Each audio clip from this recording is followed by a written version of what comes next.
Il y a 80 ans, le 17 avril 1945, la poche de Royan était enfin libérée de la présence des soldats allemands. Mais cette libération laissera à beaucoup de personnes un goût amer, car Royan a été sacrifié. Bombardé en janvier puis en avril 1945, nous allons voir que la cité balnéaire a été victime de sa position stratégique, mais aussi d'erreurs humaines et de prises de décision qui, aujourd'hui encore, posent question. Enfin, nous verrons comment Royan a pu renaître de ses cendres. Mais avant cela, je vous propose de comprendre le contexte de ce début d'année 1945 et l'importance de la situation stratégique de ce que l'on va appeler la poche de Royan.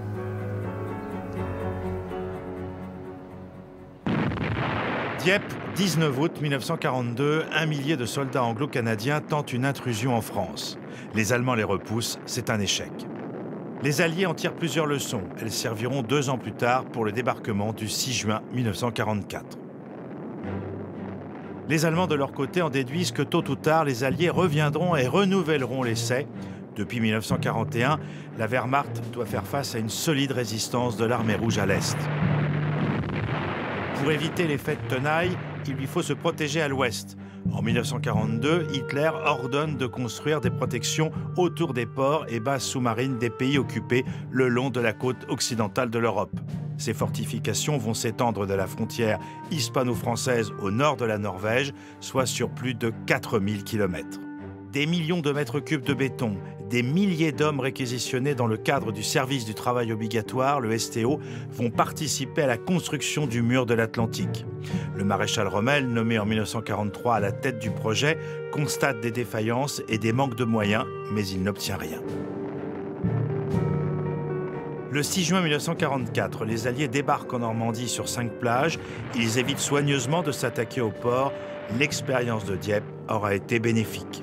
En quelques mois, les Alliés libèrent la presque totalité du territoire. Restent les bases sous-marines ou les ports contrôlés par l'armée allemande le long des côtes atlantiques. Les soldats de la Wehrmacht s'y sont réfugiés et luttent entre janvier et avril 1945, comme à Royan, et ce, à quelques jours de la capitulation du Troisième Reich.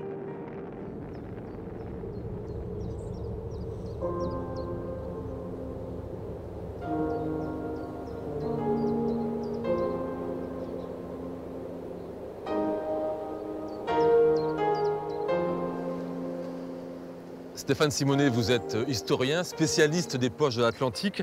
Contrairement à ce que l'on pourrait croire, la poche de Royan ne se limite pas à la seule ville de Royan. Alors non, la poche de Royan est une vaste zone à l'intérieur de laquelle les Allemands se sont renfermés à partir de la fin de l'été 1944. Et cette zone, elle est très très grande, elle fait 350 km². Elle s'étend du nord au sud sur une trentaine de kilomètres et en profondeur entre 10 et 15 km. C'est une énorme superficie que doivent défendre les Allemands et que doivent assiéger les forces FFI. Alors pourquoi Royan a-t-elle un si grand intérêt aux yeux non seulement d'Hitler, mais aussi de De Gaulle? Alors pour Hitler, c'est impératif de ne pas laisser derrière l'avancée des Alliés des ports qu'il pourrait occuper pour la logistique après le débarquement en Normandie. Donc les ports de Dunkerque, Lorient, Saint-Nazaire, La Rochelle et Royan sont fortifiés. On demande aux Allemands de s'y enfermer et de défendre coûte que coûte ces zones portuaires jusqu'à la fin de la Seconde Guerre mondiale, quasiment, jusqu'à la fin. Donc ça, c'est la vision d'Hitler. Et pour les Alliés, il y a un moment donné, effectivement, il est important de les défendre, mais pas trop en faire quand même. Donc on va libérer Brest rapidement, Saint-Malo également. Et puis les Américains vont décider à partir du 7 septembre 1944 de ne plus trop s'intéresser à ces poches de l'Atlantique, comme on les appelle. Mais le général de Gaulle décide quand même qu'à un moment donné, il va falloir les libérer. Et donc il va mettre la priorité sur la poche de Royan, qui va être sa priorité première, de la libérer en premier, parce qu'il faut une victoire pour le général de Gaulle. Alors quelles sont les forces en présence à la fois dans la poche au niveau de la garnison allemande et autour de la poche pour les Français? Alors dans la poche viennent se réfugier à partir de septembre 1944 des milliers d'Allemands, qui sont des fantassins, des artilleurs, des marins. On estime entre 5000 et 6000 soldats allemands venus s'y réfugier pour défendre cette poche. Et donc cette poche, elle va être aussi assiégée dès le septembre 1944 par des milliers de FFI qui vont sortir de la clandestinité. Les FFI, ce sont des forces clandestines de la résistance qui vont venir spontanément faire le siège de Royan et des autres poches de l'Atlantique. Et donc là, on a des combattants sortis de l'ombre, souvent très mal équipés, des FFI, des FTP, donc des communistes également. Et puis au fur et à mesure des mois, vont venir venir sur cette poche d'autres combattants, et notamment des combattants qui vont être plutôt des soldats réguliers.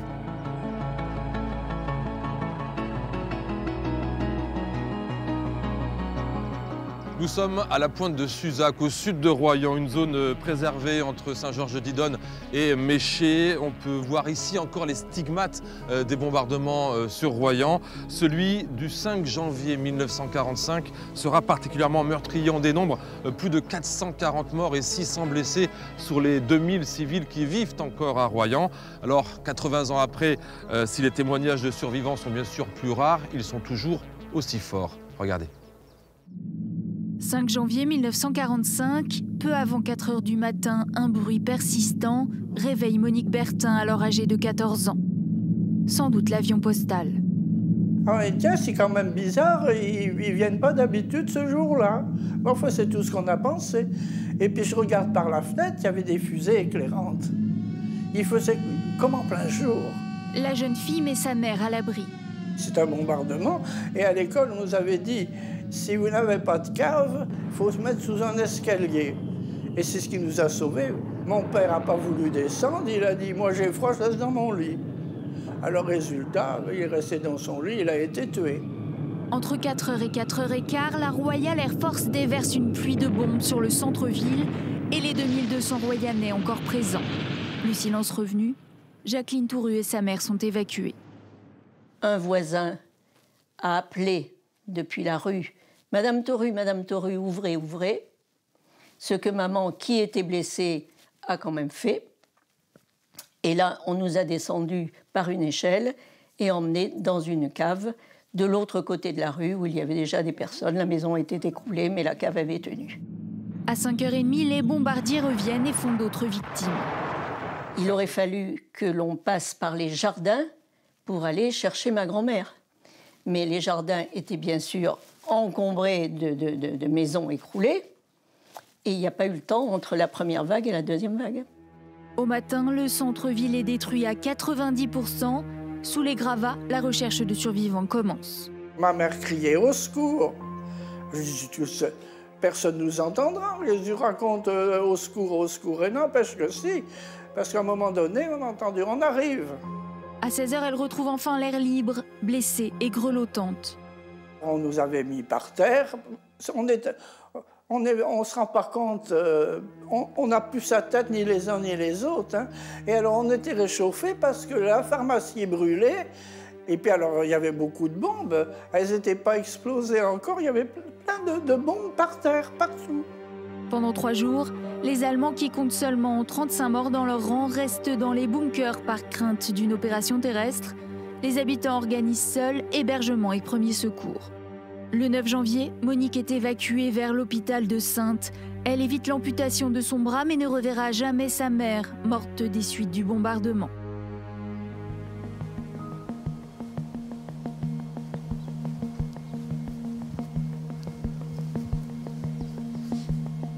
Stéphane Simonet, pourquoi les Alliés ont-ils bombardé Royan?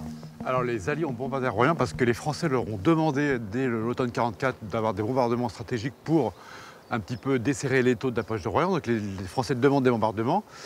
Ils sont programmés pour une vaste opération militaire qui doit être déclenchée normalement en novembre. Alors c'était reporté en décembre et après c'était reporté au mois de janvier. Et donc le 5 janvier 1945, l'offensive terrestre est annulée, mais par contre la phase le volet aérien de bombardement, lui, est maintenu ce jour-là.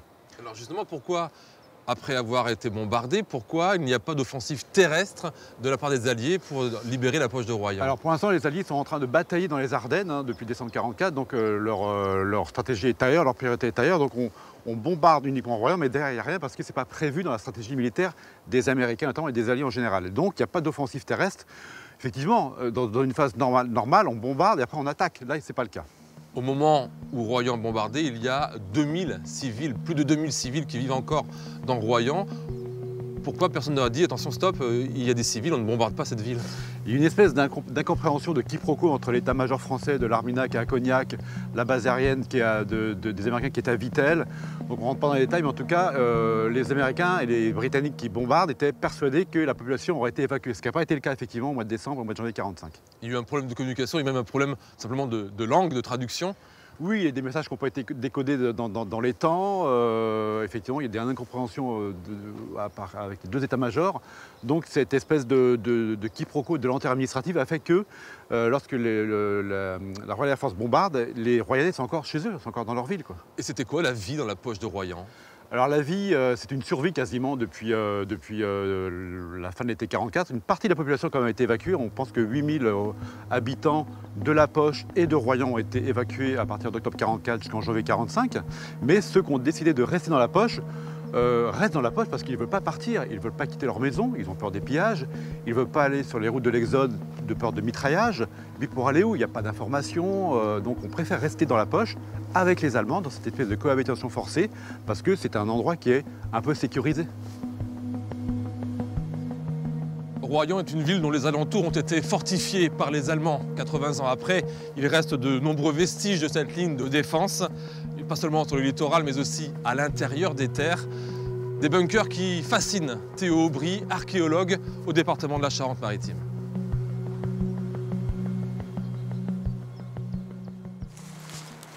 Comme pour de nombreux vestiges, il faut ouvrir l'œil pour trouver celui-là.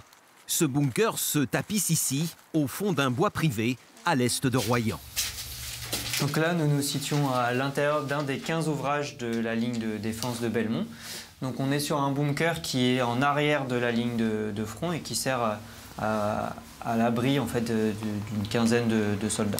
Les murs et le plafond de béton font 2 mètres d'épaisseur. Ils recèlent encore quelques informations précieuses, comme ce marquage par exemple. Ça nous indique le secteur où nous nous situons, donc GI pour Gironde, PZ3 pour Panzerwerk 3, donc c'est le nom de la position.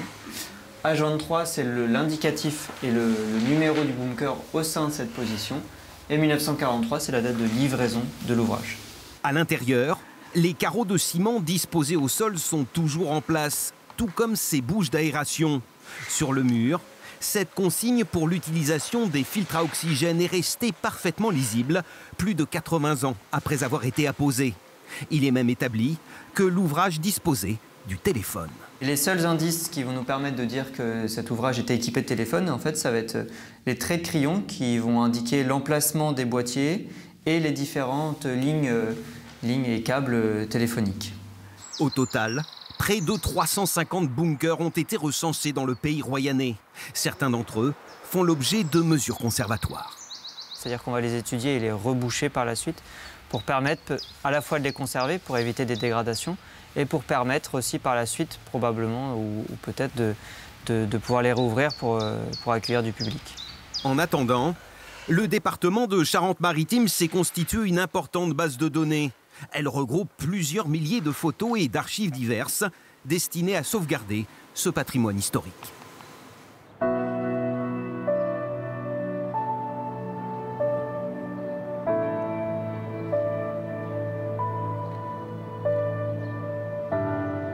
Les bombardements de Royan, on l'a vu, ont détruit la ville à plus de 80%. Il a donc fallu reconstruire, mais reconstruire vite, bien et de façon rationnelle. Résultat, rien que sur la Grande Conche où nous nous trouvons, Royan est devenu une vitrine de l'architecture du bord de mer du XXe siècle. Je vous propose justement d'aller à la découverte d'une maison typique de la reconstruction de Royan dans les années 50. Avec sa couleur jaune surannée et ses carreaux de ciment au sol, cette maison de ville pourrait sortir tout droit d'un film de Jacques Tati. Typique de la reconstruction de Royan, elle possède toutes les caractéristiques des contraintes et de l'ingéniosité de l'époque. Exemple avec ses fenêtres. Elles sont particulières, elles s'ouvrent complètement. Ça permet à l'air de circuler tout en ayant quand même la fenêtre un peu fermée. Inspirée de l'architecture dite brésilienne, conçue en béton, métal et bois, la bâtisse simple et fonctionnelle avait pour vocation de répondre aux besoins les plus essentiels de ses occupants. Ici, dans ce cadre-là, il y avait un garde-manger en béton. Parce que il n'y avait pas de frigo, ou peu de frigo. Ces claustras permettaient de laisser passer l'air à l'intérieur de la maison. Celle-ci a d'ailleurs une histoire toute particulière. En fait, cette maison, c'était ce qu'on appelait à l'époque la maison des gens de mer.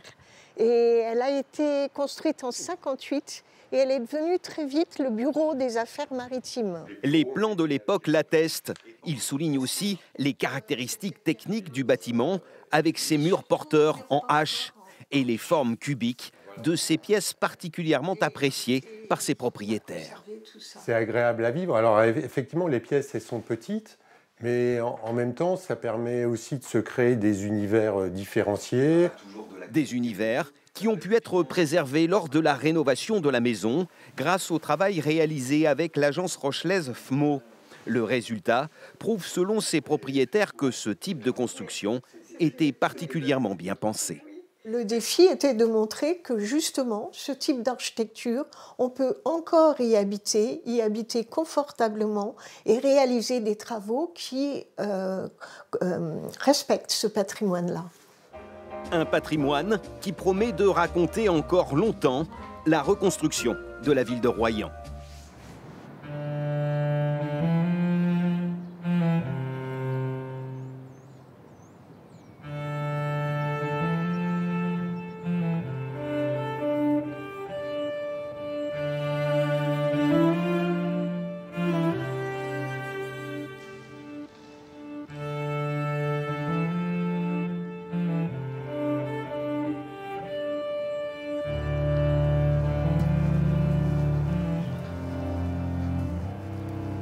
Charlotte de Charette, vous êtes responsable du service patrimoine à la ville de Royan. Royan, on le sait, est un musée de l'architecture à ciel ouvert. Rien que cette église Notre-Dame de Royan est un pur joyau de l'architecture de l'après-guerre. L'église Notre-Dame de Royan, c'est effectivement un des chefs-d'œuvre de l'architecture de la reconstruction, tout pays confondu. C'est un prodige technique puisqu'elle ne fait que 10 cm d'épaisseur. Elle est construite en béton armé et le clocher s'élève à plus de 50 mètres. Alors on l'a vu, il a fallu reconstruire rapidement Royan avec peu de moyens. Comment on a fait? On a appelé qui? Quelle personne? Quel architecte? Comment ça s'est passé? C'est Claude Ferré qui a été nommé architecte en chef et urbaniste en chef de la reconstruction de Royan. Il était le directeur de l'école d'architecture de Bordeaux et donc il est venu ici avec ses élèves. Donc il y a plus de 80 architectes qui travaillent sur l'ensemble de la reconstruction. Mais malgré ce nombre important, ça va quand même prendre 20 ans pour reconstruire toute la ville.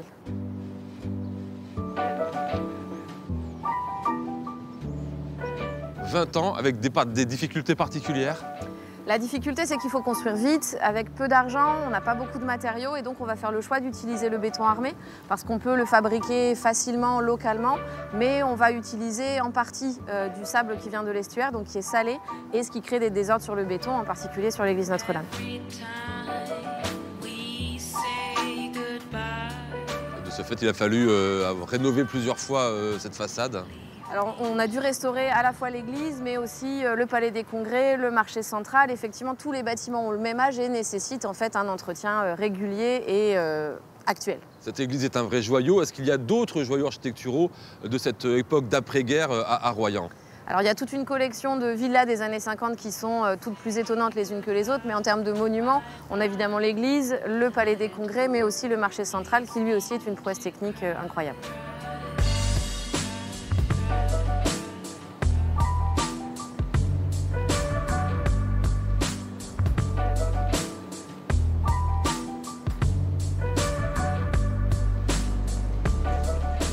Charlotte, parmi les monuments assez incroyables de l'époque d'après-guerre de Royan, il y a ce marché assez incroyable au niveau technique et architectural. Ce marché, il est terminé en 1956. Il a été construit par Simon et Morisseau. Et effectivement, c'est incroyable parce qu'en fait, c'est une voûte qui est autoportante. C'est-à-dire qu'à l'intérieur, il n'y a pas de piliers, il n'y a pas de poteaux et il est uniquement constitué de béton armé. Et donc, il fait que 8 cm d'épaisseur. C'est une prouesse architecturale, on est d'accord? C'est du jamais vu?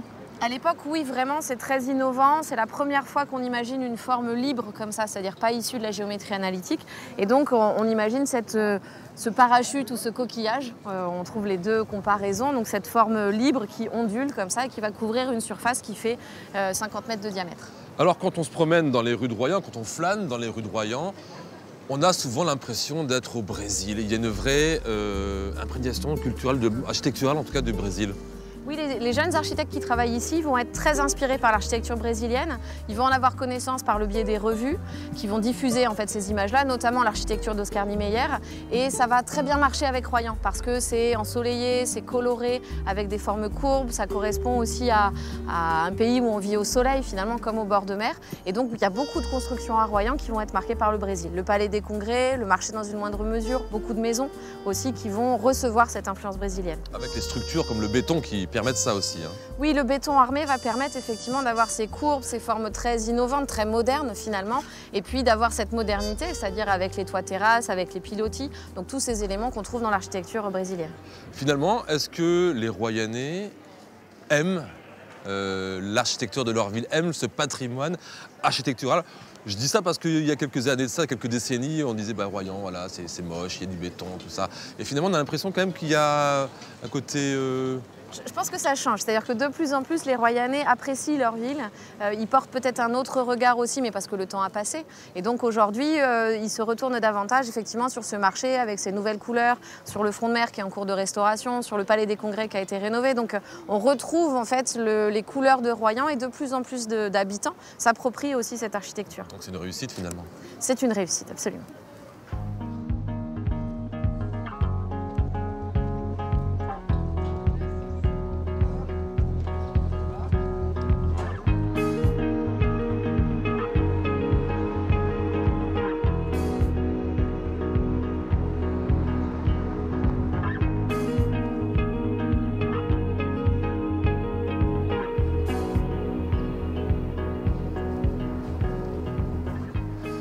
Stéphane Simonet, la poche de Royan est libérée le 17 avril 1945 après 4 jours de combat. C'est l'opération Vénérable menée sous le commandement du général de l'Armina. Pourquoi, à la différence de la libération de La Rochelle, il n'y a pas eu de solution diplomatique à Royan? La situation est différente entre Royan et La Rochelle, les enjeux ne sont pas les mêmes. On considère à Royan que le patrimoine architectural de la ville ne vaut pas celui de La Rochelle qu'on va plutôt préserver et protéger. Il y a dans la poche de La Rochelle plusieurs dizaines de milliers de personnes, alors qu'à Royan, il y a à peu près entre 3000 et 5000 personnes au plus fort de la poche. Et donc voilà, il y a ce point-là. Deuxième point, c'est qu'on n'a pas à Royan deux généraux ennemis, un Allemand et un Français, qui vont s'entendre pour avoir ce statu quo qu'on a vu à La Rochelle. Donc il n'y a pas cet accord officiel entre deux officiers généraux. Et troisième point, il a été décidé dès l'automne 1944 qu'il fallait attaquer en premier lieu Royan. Et donc le sacrifice de Royan est nécessaire pour pouvoir engager cette bataille de libération des poches de l'Atlantique, en commençant par celle de Royan. 80 ans après, est-ce qu'il y a encore des choses que les historiens n'ont pas réussi à comprendre, comme par exemple la raison du bombardement de Royan? C'est le seul point encore d'intérêt effectivement qui suscite les débats. Fallait-il bombarder Royan? À quoi ça a servi? Était-ce utile? Qu'est-ce qui s'est passé? Pourquoi est-ce quiproquo? Est-ce que c'était programmé ou pas? Ça, c'est vraiment le point d'interrogation, mais ce n'est pas vraiment là sur lequel vont travailler les historiens. Ils vont plutôt travailler, eux, sur le point de vue des civils, le point de vue des combattants, des soldats qui ont combattu autour de la poche ou dans la poche de Royan. C'est ça qui intéresse les historiens, c'est le regard du civil et du soldat dans la poche. Charlotte de Charette, 80 ans après, les témoins sont évidemment de plus en plus rares. Certains vestiges oubliés, comme par exemple cet abri de défense civile situé près de l'église Notre-Dame de Royan, bien personne n'en a le souvenir. Non, c'est vrai que c'était étonnant au moment où on a fait les travaux que personne ne sache de quoi il s'agissait. Et on a été effectivement très étonnés de se rendre compte qu'on avait oublié en fait cette histoire finalement de la population civile, justement comment est-ce qu'elle a vécu pendant ce conflit. Alors pour en savoir plus, une exposition passionnante intitulée Nouveau regard sur les vestiges de la Seconde Guerre mondiale est visible jusqu'au 1er juin au musée de Royan. Un autre travail sur la poche de Royan a été exposé ici au Palais des Congrès, Royan année zéro. L'exposition vient tout juste de se terminer. Quel est le regard des Royanais sur ce passé tumultueux ? On voit qu'ils portent beaucoup d'intérêt à cette question-là, beaucoup de curiosité aussi. Effectivement, la fréquentation des expositions en témoigne. Ils s'intéressent en fait à cette histoire qui effectivement reste encore malgré tout controversée. Si vous souhaitez en savoir plus sur cette période historique de la poche de Royan, sachez que beaucoup d'ouvrages ont été publiés. Je vous conseille la lecture du dernier livre de Stéphane Simonet, Forteresse allemande dans la France libérée, qui sort en librairie ce 17 avril. C'est aux éditions Alary. Également de Stéphane Simonet, Les poches de l'Atlantique chez Talandier, aux éditions Texto, livre qui nous a été très précieux dans la préparation de cette émission. Ainsi s'achève ce programme spécial sur les 80 ans de la libération de la poche de Royan. Merci à toutes celles et ceux qui ont travaillé sur cette émission, invités, techniciens, journalistes, collectivités locales. Cette émission est bien sûr à voir ou à revoir sur na.france3.fr. Excellente soirée à toutes et à tous. À très bientôt sur France 3 Nouvelle-Aquitaine.